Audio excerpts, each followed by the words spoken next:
Porque o Novo Testamento ele não nos fornece um manual abrangente e bem detalhado das formas de governo eclesiástico. O Novo Testamento ele não nos promove ou não prescreve, né, todos os detalhes para tudo o que diz respeito ao governo eclesiástico.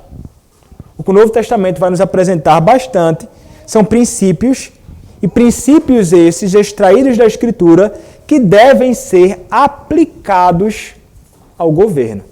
Então nós encontraremos princípios assim, né? Sobretudo sobre algumas questões mais, entre aspas, periféricas do governo da igreja. Mas há coisas que realmente Cristo não disse, não falou assim, com todas as palavras, com todas as letras. E o que é que isso vai provocar em nós, né? Ou como devemos lidar com isto? O fato de nós não encontrarmos declarações muitas vezes explícitas na Escritura acerca de algumas questões, ainda assim isso não nos impede de pensarmos baseados na Escritura. Baseados na Escritura Sagrada, em todo o conselho de Deus revelado para nós. Há o que os teólogos e nossos padrões doutrinários chamarão de circunstâncias. Foi até uma pergunta que Carlos fez no final, perguntando sobre a questão de circunstâncias, né? De culto e também de governo, porque é justamente sobre isso também que nossos padrões doutrinários falam. Como vai dizer um estudioso falando sobre essa questão de circunstâncias, ele vai dizer o seguinte: circunstância é um concomitante de ação sem a qual ela não pode ser realizada ou não pode ser realizada com decência e decoro. Então são algumas questões importantes que elas vão, se elas não existirem, o que desejamos fazer não será realizado de forma nenhuma, ou se essas circunstâncias não existirem, o que desejamos fazer não vai acontecer bem. Vai ser atrapalhado, vai ser ruim, não vai ter decência, não vai ter decoro. Então as circunstâncias é o que entra nisso. Exemplo, vamos pensar em 2 exemplos relacionados a culto e ao governo. Veja, no que diz respeito ao culto, há outras questões circunstanciais, mas, por exemplo, a temperatura do local, 16 graus ou 25 graus. Questão circunstancial.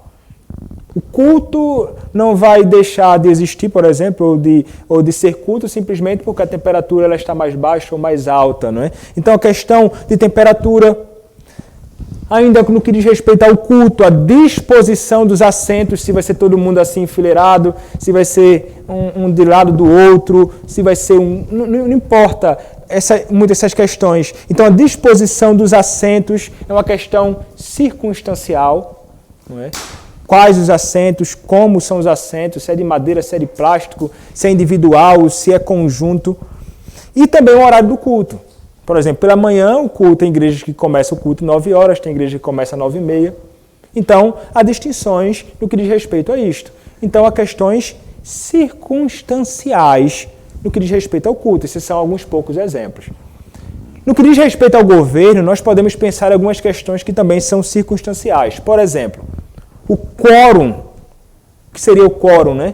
Seria o número mínimo de membros que são exigidos para que alguma decisão ela tenha realmente um peso legal. Por exemplo, quando há eleição de presbíteros, eleição para o pastor efetivo da igreja, há um número que é estabelecido para que nós possamos entender se aquilo que foi decidido tem um peso legal ou não. Então, a gente trabalha muito aquela ideia de 50+1, né? Para votação e para que algo seja aprovado, ou alguém seja eleito e tudo mais. Então, é uma questão circunstancial. Ou quantas comissões de trabalho o presbitério equatorial terá.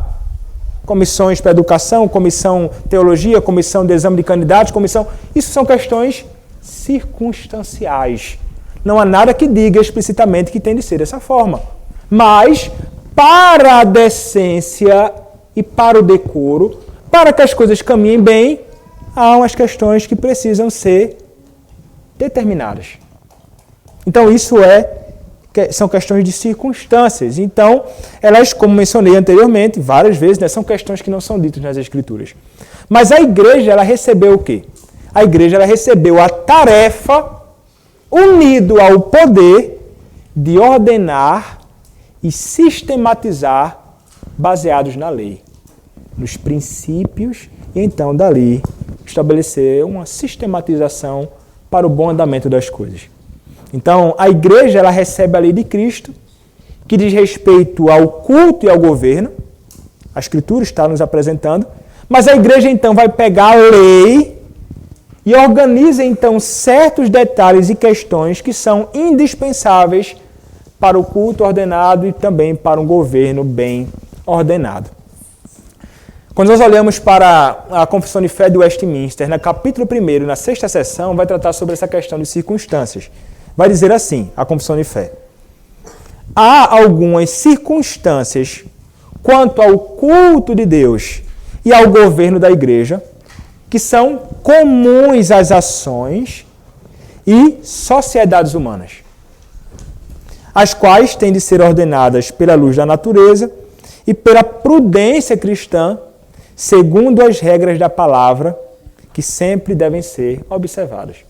Então, segundo as regras da palavra, que jamais devem deixar de ser observadas em todas as coisas que dizem respeito ao culto e dizem respeito também ao governo. Então, nesta resposta do padrão doutrinário de Westminster, né, capítulo 1, 6ª seção, nos é ensinado pelo menos 3 coisas. A primeira é: circunstâncias surgem em pelo menos 2 áreas. Quais as áreas que as circunstâncias surgem? Culto a Deus e governo da igreja. Segundo, uma circunstância ela deve ser comum. Comum a quê? Comuns às ações e às sociedades humanas. Ou seja, ela deve ser algo que é compartilhado com as organizações e atividades que são diferentes da igreja e sua obra. Ainda que outras ações e outras organizações não sejam necessariamente ligadas à igreja ou da igreja, mas elas possuem mecanismos ou princípios ou coisas que são importantes para o bom andamento dessas organizações. Não é? E que, então, vai ser comum entre a nossa igreja e algumas questões relacionadas ao governo e outras instituições que não são necessariamente igreja. Que não são necessariamente igreja. E um terceiro é que uma circunstância ela está sujeita a certos padrões que são objetivos, não é? Como a questão da luz da natureza e a prudência cristã. Há padrões objetivos para o julgamento destas circunstâncias, segundo as regras gerais da palavra que sempre devem ser observadas. Então, quando nós olhamos para esse princípio, né, de circunstâncias, é algo óbvio, né? Não tem como a gente poder caminhar bem ordenado de fato, se algumas questões sejam previamente estabelecidas para tudo ficar direitinho. E nós queremos, né, sempre fazer tudo muito direitinho, organizado, bem. E é justamente essa questão das circunstâncias, né? O nosso Deus é um Deus de ordem. Nosso Deus é um Deus que ele é organizado, ele não faz as coisas de qualquer jeito, sem pensar, sem ter um objetivo edificante, ele não faz desta forma. Então nós somos aqueles que seguem os passos do nosso próprio Deus. Mas a própria Escritura, e é um texto que é mencionado no padrão de Westminster, é justamente 1 Coríntios, capítulo de número 14. 1 Coríntios, número 14, é um capítulo onde Paulo ele está ali dando à igreja de Corinto padrões, não é, padrões para o culto público. Ele está determinando algumas questões. Olha, isso aqui tem que ser assim, não pode ser assado, dessa forma. Então ele começa a dar orientações para a igreja. Certamente havia grande confusão ali, né? Havia confusão em vários sentidos na igreja em Corinto, inclusive no que diz respeito ao culto público a Deus. O apóstolo Paulo, então, usado por Deus, segundo a sabedoria do Senhor, vai começar a dar instruções para eles. Então, Paulo ele vai começar aqui, em 1 Coríntios, capítulo 14, ele vai expressar o que nós podemos dizer que é aquilo que vai legitimar o que nós chamamos de circunstâncias no culto público, e esse princípio pode ser estendido para o que diz para as coisas que estão relacionadas ao governo da igreja. E o que é que nós encontramos em 1 Coríntios capítulo 14? Quando nós olhamos para 1 Coríntios 14, verso 26, o que é que nós encontramos? Paulo ele vai escrever o seguinte: que fazer, pois, irmãos, quando vos reunis, um tem salmo, outro doutrina. Este traz revelação, aquele outra língua. E ainda outro, interpretação. Aí ele vai dizer, seja tudo feito para edificação. Então tem um propósito. Tá, há essas distinções aqui no que diz respeito ao culto público, mas que tudo vise a edificação do corpo. A edificação da igreja do Senhor Jesus Cristo. Depois de ele discutir essas questões e tentar orientar então a igreja sobre como ela deve ordenar tais coisas, ele vai dizer, concluindo a discussão sobre isto, e ele vai concluir a discussão no versículo 40, dizendo o seguinte: tudo, porém, seja feito com decência e ordem. Tudo seja feito com decência e ordem. Então, notemos aqui, o apóstolo Paulo ele está delimitando e prescrevendo coisas que serão importantes para o bom andamento. Não somente para o propósito, que é a edificação, mas também para o bom andamento das coisas. Então, há, portanto, 2 critérios para o culto e governo. Quais são? Primeiro, a edificação, seja tudo feito para edificação, verso número 26 de 1 Coríntios 14. E segundo, decência e ordem. Tudo, porém, seja feito com decência e ordem. Então, existem aqui questões que estão relacionadas ao culto e ao governo. E nós pensamos, sobre o culto e o governo, que você olha assim para o culto e, puxa, mas como assim, né? Ou ao governo que não tem necessariamente texto prova. Não tem um texto que você diga assim, olha aqui, está aqui. Tem que ser assim. Opa, tem que ser assim. E muitas pessoas exigem isso, para tudo. Para tratar sobre... E nós reformados falamos muito, só a Escritura, somente a Escritura. Vá para a Escritura, me prove biblicamente. Mas às vezes a gente cai no erro, pensando que somente aquilo que é dito explicitamente na Escritura, que é de fato algo que nós devemos abraçar. Não. Há muitas questões que são determinadas pelo uso do bom senso, governado por princípios gerais da palavra. Não algo necessariamente dito com toda clareza, assim como nos 10 mandamentos, não matarás, não furtarás, não dirás falso testemunho, ou coisas desta natureza. Geralmente a gente espera algo assim, E aí que caímos em práticas equivocadas e erradas sobre muitas coisas. Por exemplo, vou mencionar, já mencionei em outras ocasiões, aqueles que não concordam com o batismo infantil. Um exemplo, Aí ele vai dizer assim, olha, mas, Rafael, não há nenhum exemplo bíblico, nem nada ordenando que eu batize meu filho. Logo, eu não vou batizar. Então, eles esperam que, para que uma doutrina e uma prática na igreja aconteça, tem de ter necessariamente algo dito com toda clareza acerca daquilo. Mas nós sabemos, à luz da Escritura, do Antigo e Novo Testamento, que é inescapável concluir a realidade bíblica de que as crianças devem ser batizadas. Como no outro caso, que será mencionado aqui sobre a ceia, mas num sentido diferente, que eu já até falei aqui, se alguém disser assim, tem que ter dito claramente para que algo aconteça na igreja. Tá bom, então beleza. Aí você vai perguntar a ele, mas me diga aí, se for para pegar essas questões de modo tão literal assim, na sua igreja as mulheres participam da ceia, ele vai dizer, participam. Aí você diz assim, me dê um exemplo bíblico de que as mulheres participaram da ceia. Você não encontra também. Então, nem tudo que é praticado na igreja é necessariamente dito na Escritura explicitamente. Mas a Escritura, de modo geral, e princípios extraídos da Escritura nos guiarão em muitas questões relacionadas à igreja, e pensando aqui de modo mais particular quanto ao culto e também ao governo da igreja. Então, o objetivo de Paulo e das circunstâncias e outras questões na ordem da essência é guiar tudo pela edificação e para que tudo seja conduzido decentemente e em boa ordem. Até aqui, esse é o ponto. Seria basicamente isto a questão de circunstâncias que nós consideramos. Mas, então, alguém pode, diante de tudo que falamos e do que já falei sobre o governo, dos exemplos apostólicos, dos princípios, dos preceitos, alguém pode surgir com alguma objeção. E aqui entra a segunda parte, que seria uma objeção.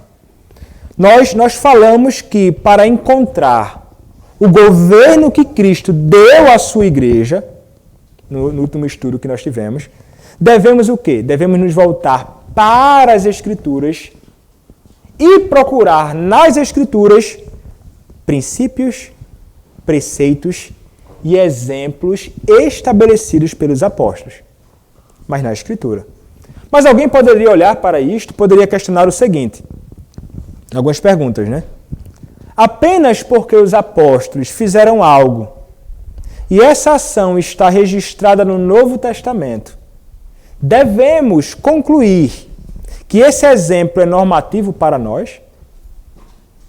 Como sabemos que uma prática específica não era singular às circunstâncias locais ou à igreja do século I?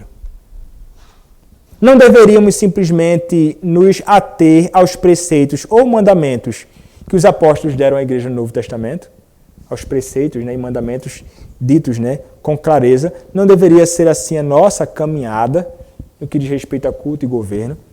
Isso é uma objeção legítima, né? E parece ser uma conclusão inevitável do que nós ensinamos na semana passada. Mas vejam, se essa objeção ela fosse acatada, se de repente olhássemos para isso e pensássemos assim, não, eu aceito, realmente, o que aconteceria é que nós teríamos problemas, vários, inclusive no que diz respeito ao governo da igreja. Porque há várias questões que nós tiramos para o governo da igreja que são justamente apresentadas para nós como exemplos do que aconteceu na vida dos apóstolos ou do que eles fizeram. Por exemplo, a constituição do diaconato em Atos capítulo 6. Um exemplo do que eles fizeram naquela ocasião e que alguém pode dizer assim, olha, mas não há nada ordenado nesse sentido. Tipo assim, olha, tem que ter e ordenar diáconos e dito algo com muita clareza. Mas nos há um exemplo da constituição do diaconato em Atos capítulo número 6. E ali está, algo que nós nos utilizamos para tratar também sobre a questão do diaconato e sobre a escolha de homens para o serviço à Igreja de Cristo. E praticamos isso na igreja, a nossa igreja também. A designação de presbíteros em cada igreja em Atos capítulo 14. Está lá um exemplo, apontamento dessa questão. E nós então entendemos que, de fato, na Igreja de Cristo, nas igrejas de Cristo naquele período e nas igrejas de Cristo hoje, temos uma pluralidade de presbíteros que governam cada igreja de Cristo espalhada pelo mundo. Teríamos problema com isso se rejeitássemos ou se aceitássemos a objeção de que tem que ter algo realmente declarado assim, tão explicitamente. E o funcionamento da Assembleia de todas as igrejas em Atos capítulo 15, quando a igreja está reunida lá, no que poderíamos chamar de Assembleia Geral da Igreja de Cristo naqueles dias, e nós então praticamos na Igreja Presbiteriana, quando se reúnem na Assembleia Geral ou Supremo Concílio, para deliberar sobre questões relacionadas às igrejas do Senhor Jesus Cristo. Se abraçássemos então essa objeção como válida, teríamos problemas com esse tipo de prática também. Mas ainda assim isso não responde à objeção. O que é que faz com que entendamos e qual a base que nos voltamos para preceitos e exemplos apostólicos com o intuito de descobrir o que Cristo impôs à sua igreja, né? Qual a base? Por que razão nós nos voltamos e entendemos que os preceitos e exemplos apostólicos revelam a vontade do Senhor para a igreja do Senhor Jesus Cristo? E lendo sobre isso me pareceu um pouco complicado entender, mas, bom, é isto que parece ser realmente um caminho e uma resposta, né, mais assim, adequada sobre isso. Bannerman é utilizado pelo autor do livro, né, o Guy, e ele vai falar sobre, ele vai dizer o seguinte. Respondendo essa pergunta, ele vai dizer assim, citando Bannerman, e Bannerman vai falar o seguinte acerca disto. Ele vai escrever assim, respondendo àqueles que dizem que tem que ter um preceito muito claro, uma ordenança muito objetiva para que essas coisas aconteçam. Ele vai dizer, muito bem, em respostas a essas afirmações, ele vai dizer, e o seu posicionamento é muito comumente aceito, especialmente na Igreja da Inglaterra.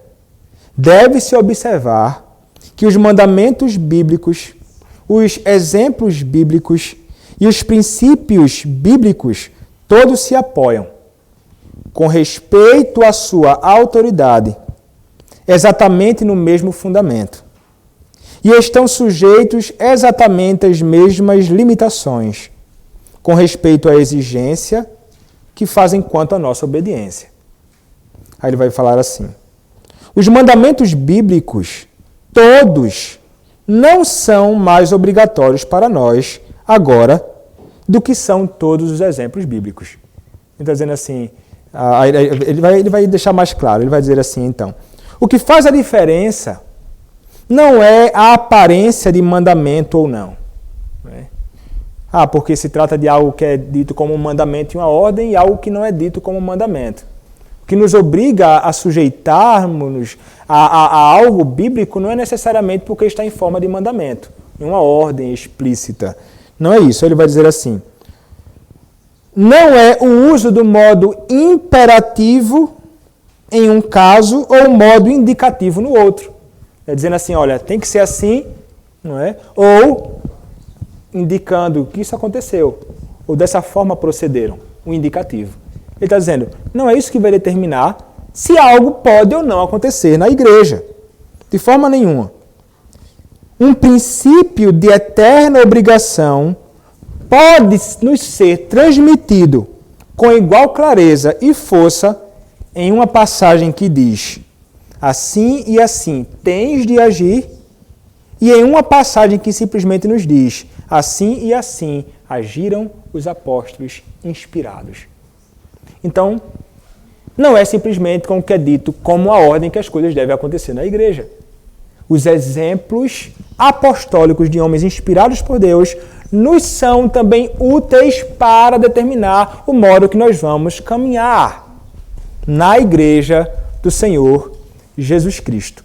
Então, isso significa que os exemplos extraídos da Escritura, que não são ditos tão explicitamente, são tão autoritativos quanto aquilo que é dito explicitamente. Como diz, não furtarás. É tão autoritativo quanto. Para a igreja do Senhor Jesus Cristo. Então, em outras palavras, nós não devemos concluir que todos os mandamentos bíblicos exijam obediência cristã, nem que exemplos bíblicos nunca obrigam o cristão. Deus revela nosso dever por meio de certos preceitos e por meio de certos exemplos. Ele é quem faz isto. Nós veremos aqui, por exemplo, alguns mandamentos bíblicos, que até o Bannerman vai apresentar, que não podemos, inclusive, praticar hoje. São coisas que realmente foram ordenadas no passado para o povo de Deus na antiga dispensação e que nós não podemos observar, ainda que seja ordenado para a obediência. Não é? A não ser extrair princípios gerais dali, mas tem coisas que realmente não vamos praticar. Então, Deus revela nosso dever por meio de preceitos e por meio de certos exemplos. Bannerman está apresentando isso aqui, é o que ele sustenta. Segundo, alguém poderia perguntar, como podemos dizer se determinado mandamento ou exemplo é obrigatório para nós agora? Aí é onde vai entrar. Como é que eu vou saber o que é realmente algo que eu devo praticar hoje ou não, olhando para os exemplos. Né? O que você pode pensar olhando para o exemplo e dizer assim, ó, Paulo passou uma capa, curou, e aí eu posso também, Aí tem gente que tenta, né? Pega a capa e passa por cima do camarada e imagina que vai curar alguém. Ou os apóstolos fizeram, né, coisas tão grandiosas assim. Não, ele não está tratando sobre exemplos como este. Aí ele vai responder aqui dizendo o seguinte, Bannerman, mais uma vez, é útil para nós. Ele vai dizer assim, na página 856 ainda, ele vai falar o seguinte, aquilo que aprendemos em ambos os casos é precisamente isto. Desta e desta forma, o Espírito de Deus ordenou que determinados homens agissem em determinadas circunstâncias. Então, alguns homens específicos agiram no tempo, em algumas situações específicas. Aí ele vai dizer, não aprendemos mais no caso de um preceito do que no caso de um exemplo. Então, ainda que hajam preceitos e ordens, nós aprendemos de ambos os lados, tanto nos preceitos como nos exemplos. Tanto um como o outro são obrigatórios a nós, desde que nos encontremos em circunstâncias semelhantes. Opa, ele determinou um ponto aqui. Desde que estejamos em circunstâncias semelhantes a que os apóstolos se encontravam. Aí ele vai dizer, a questão realmente importante nos dois casos é a expressão da mente e da vontade de Deus, que nos é transmitida. E o verdadeiro teste da sua permanente obrigação sobre nós é simplesmente este. Aí ele vai falar, esta ordem, quer chegue a nós na forma em que talvez tenha sido dada pela primeira vez, quer seja expressa na obediência que se seguiu, encontra-se fundamentada em bases morais, comuns a todos os homens em todos os tempos e em todas as circunstâncias, ou em bases locais e temporárias, peculiares a determinados homens em certas circunstâncias em um tempo determinado.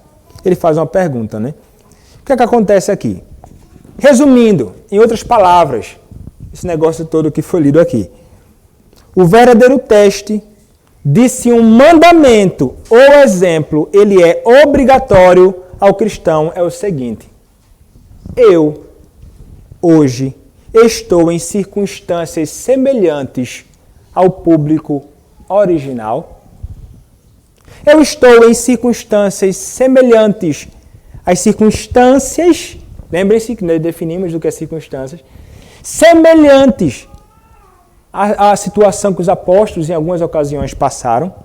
Esse é, então, o que vai nos apresentar o critério, né, para isto, se eu estou em circunstâncias semelhantes. Então ele vai dizer assim, se um mandamento ou exemplo depender de circunstâncias peculiares de uma determinada época ou país, se pertencer a circunstâncias peculiares de determinada época ou país, então podemos concluir que não temos a obrigação de observá-lo. Algumas questões que estão realmente ligadas àquele contexto daqueles dias e àquele país, e então nós não temos a necessidade de observá-lo. Por exemplo, Bannerman vai nos apresentar algumas questões relacionadas a isto. Ele vai dizer o seguinte, os 10 mandamentos estão cercados pelos preceitos civis e cerimoniais da lei judaica. Estes últimos cerimoniais da lei judaica foram abolidos, exceto no que diz respeito à sua retidão original, ou seja, o que exige de nós, né, no princípio. Os primeiros continuam obrigatórios para sempre, os preceitos morais de Deus. Não por causa da forma imperativa em que estão expressos, mas por causa da natureza da obrigação imposta. A Páscoa e outras festas são sagradas, tão solenemente impostas para que o antigo Israel as observasse. Não são obrigatórias ao país em nossos dias. É exatamente porque as bases em que essas instituições se apoiavam era do tipo local e temporária. E as circunstâncias dos judeus daquela época não são as circunstâncias dos judeus de hoje. Então difere aqui. Aquilo ficou para aqueles dias. A Páscoa, não celebramos mais. Era para aquela nação, era para aquele povo. Naqueles dias, for abolido. Não praticamos. Por essa razão, ele vai dizer aqui, peculiares, questões fundamentais em todos os tempos, não será abraçado por nós. Nós não praticaremos hoje. Um outro exemplo ele vai dar. Considere o caso do decreto aprovado pelo Concílio de Jerusalém, de que os gentios convertidos ao cristianismo deveriam abster-se das carnes oferecidas a ídolos, da carne de animais sufocados e do sangue. Foram os apóstolos e os presbíteros reunidos em um sínodo, Atos capítulo 15, juntamente com o Espírito Santo, que ordenaram esse mandamento. Mas o mandamento não é obrigatório para nós hoje. Simplesmente porque ele repousava em bases peculiares à época e ao país em que foi dado. E nossas circunstâncias a esse respeito são essencialmente diferentes das circunstâncias da igreja primitiva. Mas o princípio geral, do qual este mandamento foi uma aplicação específica e local, ainda é de obrigação universal, ou seja, que ninguém tem o direito de usar a sua liberdade cristã para ofender sem necessidade a consciência dos seus irmãos. Portanto, cada um de nós agrade ao próximo no que é bom para edificação, e todos os vossos atos sejam feitos com amor. Então esse princípio permanece, foi o princípio que guiou essa decisão deles. Não façam isso para nos escandalizar, e então se abstenham disso e daquilo, mas não é algo que é obrigado a nós hoje. E o último exemplo, meus irmãos, é o que ele vai dizer o seguinte: considere o caso da ceia do Senhor. Temos aí combinados tanto o exemplo quanto o preceito. Temos o registro daquilo que nosso Senhor fez e o registro do seu mandamento de fazer aquilo que ele fez, em memória dele e da sua morte. Aí ele vai dizer, o mandamento é de perpétua e universal obrigação na igreja cristã. Qual o mandamento? Fazer isto em memória dele, né? A ceia. Mas algumas das características da sua primeira celebração não o são. Aí ele vai mencionar. Na instituição original do sacramento, participaram apenas homens e nenhuma mulher. Mas as mulheres não devem ser excluídas da mesa da comunhão por conta disso. Aí ele vai dizer, o ritual foi celebrado à noite e numa residência particular. Mas nem o horário, nem o lugar podem ser considerados como um precedente obrigatório para nós. Aconteceu à noite, a ceia tem que ser à noite toda vez. Aconteceu numa casa particular, então não pode ser na igreja, tem que ser numa casa particular. Ele está dizendo, ó, essas circunstâncias aí não devem ser obrigatórias a nós. Os elementos da ceia foram pão sem fermento e o cálice pascal de ações de graça usados pelos judeus. E para usá-los, pode-se alegar tanto o exemplo de Cristo como a sua ordem expressa, fazer isto. Mas nem mesmo esses costumes peculiares repousam em bases morais comuns a todos os tempos e por essa razão não são universalmente obrigatórios. Tipo, o pão tem de ser um pão sem fermento. Ele vai dizer, não, é peculiar daquela ocasião.